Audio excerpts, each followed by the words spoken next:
Hi, welcome to I Love Me. This is the I Love Me series that I'm calling Let's Talk About Sex. And really, if you've followed any of these or watched any of these, we're going to talk about sex, but we're mostly going to talk about the things that may get in the way of that intimacy with another person. And for most of us for almost all of us that have been through any kind of trauma or any kind of abuse or any kind of horrific things done to us, it can be hard. It can be hard for us to navigate relationships and getting intimate. And I'm no expert, and I'm definitely not a therapist. However, I do have quite an extensive amount of inner child work, lots of healing, soul level work, in many variations, and spirituality and a relationship with God has a lot to do with that healing that I have today. So today we're going to talk about permission and what does that mean, and I'm going to try to keep it really super simple. Permission means, or consent is permission for something to happen or agreement to do something. It requires communication. And I did not prepare a definition here for the word communication. Communication is a lot of different forms. There's written, verbal, even physical, body language, facial expressions. Communication is very vast. So when it comes to having consent and permission, it requires communication. So in order to talk about it, I'm going to read you a small portion of a new poetry piece of mine that talks on this and touches on this. And it's from a poem called Legends Never Die. I had always thought it romantic for a man to kiss me without being prompted. I had always thought it was oh so sexy, oh so passionate, oh so hot. I had always thought it bold for a man to take that first kiss. I had always found it oh so brave, oh so courageous, oh so audacious. And I had always thought it was the way I wanted it. How I wanted that first kiss to happen, to be, to feel. Until the day, I got a fucking hair. It's driving me crazy. Hi. Okay. Centering myself. Oh my God. Okay. So the first part of this piece talks about this perception that was built.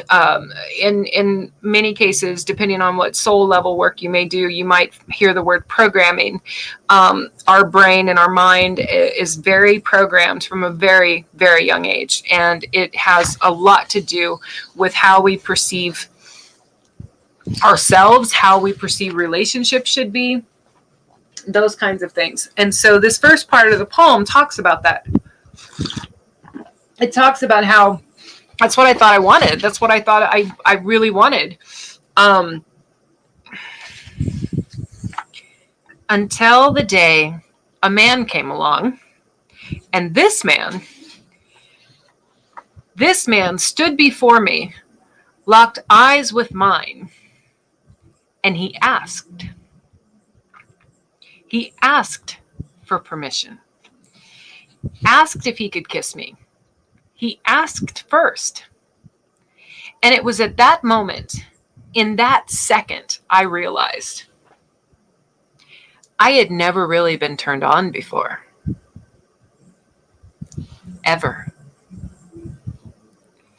In that flash of a single second, a supernova exploded within me, and the universe inside came to be. Finally came to be. His simple query of asking rather than taking floored me to my core. because he knew, you see, he knew about the horrors of my past and the kinds of things I endured, the assaults and the beatings, the injustice, the injustices of mankind, the evils and the cruelty put upon little girls and little boys. He knew, you see, what I had survived. So even for just a kiss, he asked first. So what that is touching on, it's touching on this moment where this man in a relationship asked for permission before he ever kissed me the first time, before he ever kissed me.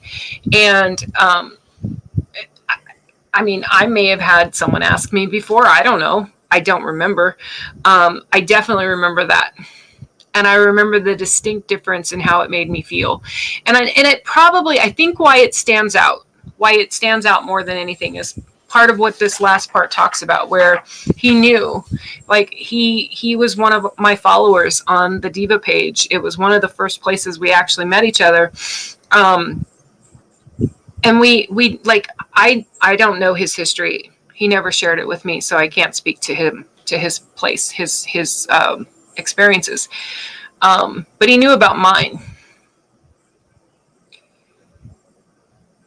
And there was that had a lot to do with the asking permission first. And that basically the whole point of it, and what I'm hoping to share with my fellow divas and divos out there, whoever is watching now or who may be watching later, is if you've suffered the kinds of things we have, the kinds of things that a survivor has suffered, beatings, abuse, as my poem talks about, in my case, assault, rape, abuse, beaten physically, close punch, beaten by a grown man. These are the kinds of things that I can't take lightly. Even though I have almost a decade of work on this, of work on that inner part of me, that inner child, and that healing, and that reprogramming this, with all of that work, I can't take that lightly. And what that experience with him taught me is yet another boundary for me to know that I'm going to need someone who doesn't have to know all the gory details. They don't have to know everything that happened to me. It shouldn't be relevant, but it is. It is. And ultimately, at the end of the day, no matter what happens with a relationship, whomever that may be, in my case, personal, dating, I'm a single diva dating at 51.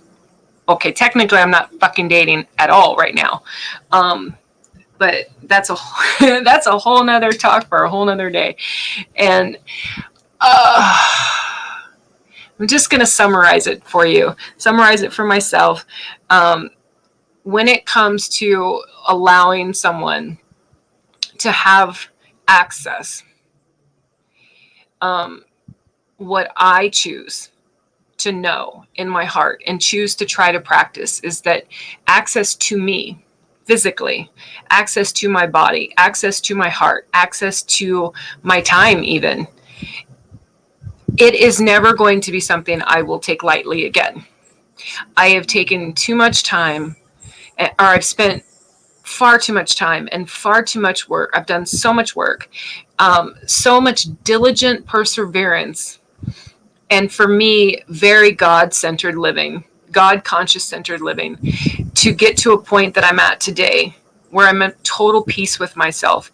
I'm totally content with who I am. I am so completely in this place of divine serenity with my Creator. And for me, I know that in addition to the physical allowance of access, even to just me in my life, as for someone in my inner circle, is just simply going to have to be someone that respects those boundaries, respects whatever those boundaries might be, whatever they are. And if they don't know what they are, I'm getting better at this. I'm terrible at it. I'm terrible at stating I'm pretty good at stating my boundaries. I'm not great at stating my boundaries kindly. And that's another part of what I'm working on. And this was another part of what I wanted to share about this was that this was one of those moments where part of why in this poem it talks about I had never really been turned on before. I really hadn't expected how important or how deeply touching that was, that I didn't even have to state the boundary for this man in that situation. I didn't even have to say. He was just simply someone who had the wherewithal and the forethought and the consideration for other human beings that he knew to ask based on my history.